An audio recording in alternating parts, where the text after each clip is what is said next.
Hi, it's Wednesday, January the 15th, and I continue to read and wonder my way through the Book of Deuteronomy. And today it's Deuteronomy chapter 22, verses 1 to 5. We're just going to do verses 1 to 5 because, well, frankly, verse 5, you can spend a lot of time on it. And I don't want to sort of lose it in the midst of everything. So let's see what we get. Just yesterday, we finished up chapter 21. We were hearing about stoning rebellious sons, not leaving a dead body out overnight. You know, like someone to be convicted of a crime and executed, not to leave their body out overnight. Seems to be something about, I don't know, limits to humiliation, vengeance. I did some wondering about that. And now I'm sure there'll be something new to wonder about. So let's see about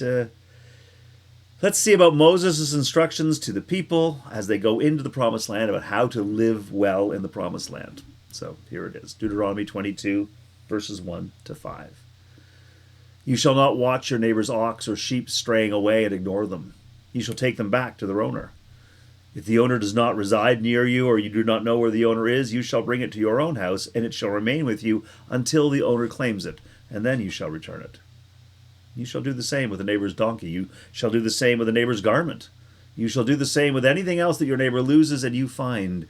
You may not withhold your help. You shall not see your neighbor's donkey or ox fallen on the road and ignore it. You shall help to lift it up. A woman shall not wear a man's apparel, nor a man put on a woman's garment, for whoever does such things is abhorrent to the Lord your God. Maybe now you see why I stopped on 5. So, I could have just done 1 to 4. But I wanted to get 5 over with, so I stuck it in there. So let's just talk for the first part of this. These are basic instructions about how we're going to live together, how we're going to live well. And on the face of it, what I'm being told is you need to be a good neighbor. Right? You shall not watch your neighbor's ox or sheep wander away and do nothing about it. You can't just sort of see somebody in trouble and go like, well, that's not my thing. It's not my job. It's not my concern. It's a big one. It's not my concern. No, you're meant to go and do something about it. And having, claimed that ox, you take the ox back to the neighbor from whom it strayed. If the neighbor isn't nearby, you don't know who the neighbor is, then you hang on to it until somebody comes looking for it. And I'm sure there's some understanding of, how long do you have to wait and when do you get to claim that it's yours. But essentially, it's not finders, keepers, losers, weepers. Right? At the very least, it's not that. You find something, you make your best efforts to restore it to the one who lost it. So if you know who it is, to whom this ox belongs, the sheep belongs, then you take it back to that person. If you don't know, then you hang on to it so that the one searching won't have to look so long or so far. They'll come to you and you'll say, yeah, no, by the way, yep, I do. I have a sheep, that one must be yours. It's about being neighborly. It's about not being in it all for yourself. Right? I mean, that's sort of, it's a theme we hear more often these days. It's not my job. It's not my concern. Not my circus, not my monkeys. I say it myself. But also the idea that I find something, it's mine. Finders, keepers, losers, weepers. We kind of go, that makes sense. I remember talking to a young man not that long ago who'd found a wallet and returned the wallet. Found the ID and returned it. And the old man to whom he returned the wallet didn't give him a reward. Well, the kid was a little miffed. His parents were furious that the old man hadn't given the child a reward for finding the wallet. Yeah, I suppose I would have given a reward, but I'd have no idea what situation this old man is in. I don't know if he has lots of money, a little money, if he was terrified that he wouldn't be able to put food on the table unless he got his wallet back. I have no idea. I don't know how much money was in the wallet. I know none of those things. All I know is we all kind of went, I understand the expecting a reward. Doesn't say here, hang on to your neighbor's sheep until they come and pay for it. Doesn't say take the lost donkey back and expect to be paid for your effort. That's not how it works. We are neighbors to each other. We don't do it on the hope that we might get paid. It's also fairly acceptable with my friends, and these are my friends, and I'm sure that I say similar things at times, but who will make notice of the fact, especially in the winter, if they hold the door open, and people walk through and they don't say thank you. I have friends who go say, well, that's okay. I say you're welcome, whether they say thank you or not. And the looks I get. Okay, so you're holding the door open because you expect to be acknowledged. Now, granted, I think it is polite to acknowledge when somebody does something for you. Absolutely, and I would, but I'm also not holding the door open waiting to collect my payment of thank yous. And this reminds me, these first 4 verses remind me of that. We have a responsibility to each other, whether we like each other or not, whether we acknowledge each other or not. We don't do it hoping for any kind of gain, whether that's a thank you very much or, by the way, kid, here's $20. Doesn't matter. We don't do it for gain. We do it because it's the right thing to do. And I get laughed at sometimes for that when I'll be talking to people. So this is the right thing to do. And they go like, oh, what do you mean the right thing to do? It's the right thing if I take a picture of it and put it on Instagram and then people can see what a generous, great guy I am. Now it's the right thing to do because I'm helping promote my brand. How about it's just the right thing to do? How about it's the right thing to do that nobody notices? It's still the right thing to do. If you don't get a reward, it's still the right thing to do. I mean, I extend that, and I will have conversations with my friends who are non-theist, who don't see the world as I do, don't believe in a benevolent intelligence, a feeling lovingness to the universe that cares about me. They don't believe in that, and that's fine. And they say, yeah. So how are you going to feel? If you live this life and you don't go to heaven? Like, at my best, I am not living this life hoping for a return on my investment. I live this life doing the right thing because it's the right thing to do. And I ask God to help me discern what the right thing is. I ask God to help me do the right thing. But I'm not doing it so that God will say thank you very much. So that God will say, nope, come on in, Norm. You get to come through the pearly gates and you get to run around in heaven. That's not why I'm doing it. At my best, there are moments when I question what's going on with God. Say, don't I deserve a break? So, I mean, I get the commerce. I get the quid pro quo. I'm doing the thing. You should do a thing for me. I understand that. But at my best, I am free of that. I am freed from that entirely. And so, yes, if I see something happening that's affecting my neighbor, I'm going to go and do my best. Now, I carry that further, and I recognize in 2025 that can be also tricky because I could turn this passage now. If I wanted to preach it hard at you, I could say, yeah, and so every time you turn the channel, oh, look at that, I turned the channel. Can you tell that I was a kid in the 60s and 70s? Like you go up to a TV and turn the dial. Oh, my goodness. When you turn the channel, when you click through, when you move to the next TikTok video, whatever it is, as you move through to the next thing, it's kind of like you're ignoring your neighbor.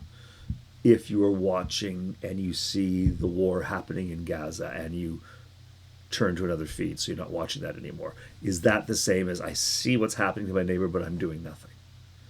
And it'd be very easy to go, yeah, that's the problem. You see, so I am now doing nothing. I see my neighbor in need and I'm doing nothing. What am I doing about Gaza? What am I doing about war in Ukraine? What am I doing about Sudan? What am I doing about poverty? What am I doing about racism? What am I doing about ageism, ableism? All these things around me that I see happening and I turn the other way. I turn the channel. I sit down to make charitable donations and I pick these 2 organizations and I leave out these other 11 that are appealing to me for help. Am I ignoring my neighbor's ox, my neighbor's sheep? I probably am. But see, this is where context matters, because the people who heard these stories, the people who heard these instructions, the people who embraced them, did not live in a world of social media. I mean, well, technically, yes, they had social media. They could talk to each other. But they did not have channels and channels and feeds going all the time on their phones, right? Before their very eyes, seeing things all the time. We didn't see all the things. We didn't have all the opportunities. And so we have to measure something like this that says you can't ignore your neighbor with the reality that I am aware now of billions and billions of neighbors. I am aware of conflicts and oppression and struggles at a level that I could not have been before. And I don't have the capacity to cope with all of that. Now, I might pray, and that is doing something. Absolutely it is. I might pray because I can't reach around there, or I can't figure out the nuance of that. I don't know how to make that happen. So I might pray. For me personally, it's important for me to be doing something as opposed to doing nothing. Sometimes the problems of the world, the number of my neighbors who need help, is so overwhelming that I shut down. I shut down because I can't do it all, and therefore I think I can't do anything. So I need to remind myself that no, I can do something. And if I was living in a village where I knew my neighbors, or I could see my neighbors, and I would have 12 interactions in a day with 12 different people, then it would be easier for me to be involved in so-and-so's life and helping out so-and-so. Oh, that's their donkey. We go get it, bring it back. That's cool. That's 1, 2, 3 things. I'm now doing something. But when I'm inundated with 150 choices before lunch, and I can't do all of them, I just shut off. So I try to actually let go of those 150 influences. I try not to, what they call doom scroll. I try not to do that nearly as much. And I try to make sure that I am doing something for somebody else. So even if I'm not responding to this current fire that's in front of me, yeah, I know, but I am putting my effort here, and it's needed here, and it's making a difference in someone's life. So I make sure that I'm doing something as opposed to doing nothing, because my context is different than the people who first heard this story. And speaking of different context, let's get into number 5. A woman shall not wear a man's apparel, nor shall a man put on a woman's garment, for whoever does such things is abhorrent to the Lord your God. For a long time I have heard this text brought up as being against transvestites, as being against trans people, although it's not about that. And by the way, there were trans people then as there are today. We didn't talk about them. We didn't know about them as much. We don't have their stories in our most popular traditional media, like the Bible. But the stories are there. The people are real. But anyway, so I know I've heard this rolled out for that, and it's hard on the face of it. Well, it here says a woman shouldn't wear a man's apparel and a man should not wear a woman's garments. So obviously we're meant to just be binary and separate. I don't know how this applies to Harry Styles or David Bowie. Is Harry Styles abhorrent to God because he wears clothes that when I grew up would have been considered women's clothes? He blurs that fashion gender distinction. Is that what's really abhorrent to the Lord? How did the Lord feel about Jesus wearing a tunic? Were tunics okay? Because nowadays tunics seem like dresses, and when I grew up, girls wore dresses, boys didn't. Boys wore pants, short pants when they were young, and then long pants as they got older. That was the style and the fashion of my time. I know when the Greeks went to battle against the Persians, they thought the Persians were remarkably effeminate because they wore pants. They wore trousers. Certainly men don't do that. So, I mean, depends on the time and the place, the context. What is male, what is female? So I find it hard to believe that this is God speaking out against kilts, speaking out against a kitten heel. I don't know. I just find that really sort of difficult. And also, the way it's just thrown in here. You got to know who your neighbor is. You got to take care of your neighbor. And by the way, don't dress like a woman if you're a man. And if you're a man, don't dress. And if you're a woman, don't dress like a man. I have heard it suggested. So let me back up a little bit. A woman shall not wear a man's apparel. Translated, it comes out as a man's item. Sometimes translated as gear or equipment. So an item, a man's item should not. And it actually doesn't say shall not wear. That's a convenient translation. It says a man's item shall not be put upon a woman. That's actually a better translation. We don't talk that way, but should not be put upon a woman. And actually, it's the item that's the subject. It's not the woman. The item is the subject of the sentence. So that thing shall not be put on a woman. So it's about the thing more than it's about the woman. Nor shall a man put on a woman's garment. And again, it's another word. It's not item. It's well, here we translated garment, cloak, robe. It's this idea of a thing you put over you. And so a man shall not put on a robe that is a woman's, or a mantle, like a head covering. But again, that garment, that thing, that item is the subject of the sentence. Again, that's not about the man. It's about the thing. That thing shall not go on a man. That thing shall not go on a woman. That man thing shall not go on a woman, and that woman thing shall not go on a man. It's about that thing. So I recall those who would suggest that thing that we're talking about, the item when we're talking about a man's item, we're talking about, translated sometimes as equipment, a weapon, military equipment. So it would be to say that a sword shall never be put upon a woman, meaning she shall never be given a sword to wear. And so then that turns into, well, see, that's women shouldn't fight in the front lines. Women shouldn't be involved in war.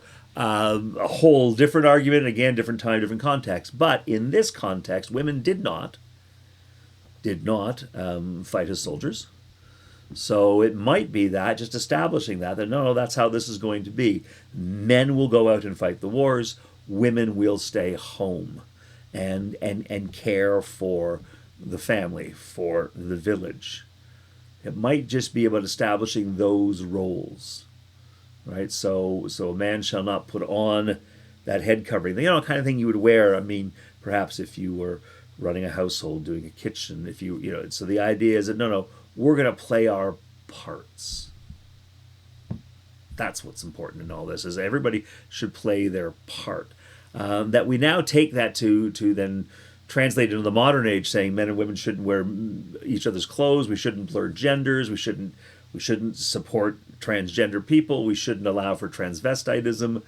That's not what this is about.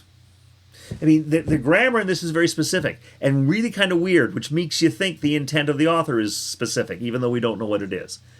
If the author had wanted to say, women shall not dress like men, there's an easy sentence to do that. Men shall not dress like women. An easy sentence to do that. The author didn't use the easy sentence. In fact, didn't use the words that were available for the easy sentence, but was very specific. So there's a context here that we don't completely understand. So sometimes we have to take a passage and just go, well, there you have it. I think it's possible to imagine that we are trying to reestablish, Israel. Been through some hard times. We're now reestablishing, get back to the core faith. Let's get back to the core values. We are a patriarchal society. Matrilineal, sure, but patriarchal. So let's keep the patriarchy in place. So men, you stay in charge. You take care. You take the weapons. You do that, and do not for a moment stop doing that, and do not pass that over to women. Don't you dare Don't you dare do that. And don't you dare start doing their jobs either. Let's not know. We've got to get back to the way it was. So now this becomes more about the patriarchy. All right? So what we're actually being told, the grammar here, this is about what men do. So a man shall not put a man's item upon a woman. The woman has no active agency in any of this. Okay, the object is the item, the equipment, the sword, perhaps, but whatever. But it's about, so this is about men don't do that. Men do not give your authority away to women. And men also do not dress like women. So men don't start doing women's things. So let's keep it the way it was for our grandparents, because that's when we were in favor with God. So let's get back to that. So boys start dressing like boys, and girls keep dressing like girls. And, in my day and age, it'd be like, for God's sakes, pull your pants up. No one wants to see your underwear. Fashions change, times change.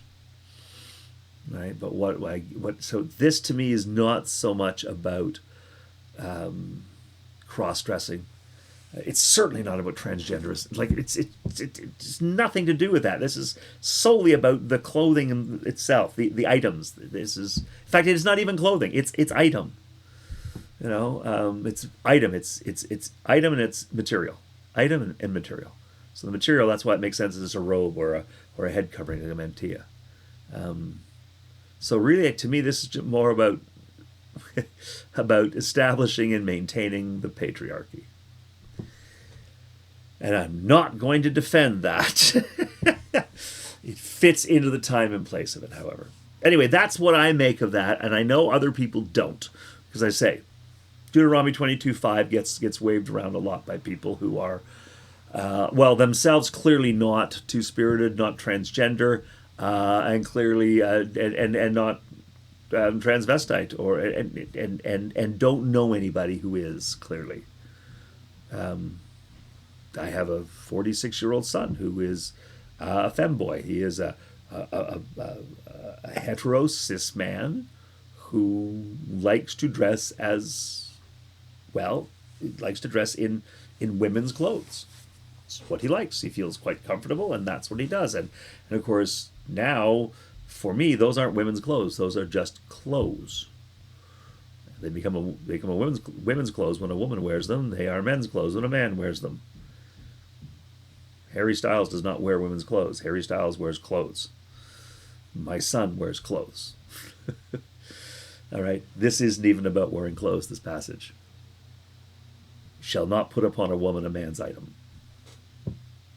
Like, say, a sword, perhaps. Or an eye patch. I have no idea. But we read a lot in this. We bring our own agenda. Just as I, too, bring my agenda. Because clearly I love my son. I believe my son is wonderfully created by God. There's nothing wrong with him at all. And so I'm obviously going to look to see the love in the passage, not the condemnation. But I honestly believe that we understand Scripture best when we are looking for the love and not the condemnation. Anyway, enough of me. Let's get on with the day and see what happens next. Let me offer a prayer.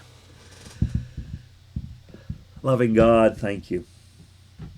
Thank you for ancient texts and ancient regulations, ancient advice. But God, as we wonder about it, as we try to appreciate the context and try to understand how it meets us in this day and age, we thank you for the many ways we get it wrong and the wonderful ways that we get it right. We thank you for the safe discussion and the opportunity to hear your voice emerge. God, as we hear your word, may we be drawn to it, and may we continue to grow in faith. We pray in the name of your Son, Jesus Christ, through the Holy Spirit. Amen. Well, that's enough for me today, but I do look forward to seeing you tomorrow. Until I get to see you, God bless. Please know that God sees you, knows you, and loves you exactly as you are, exactly where you are. But God's love doesn't stop with you. It moves through you out into the world in amazing ways. So thank you so much for being you, and we'll see you tomorrow. God bless.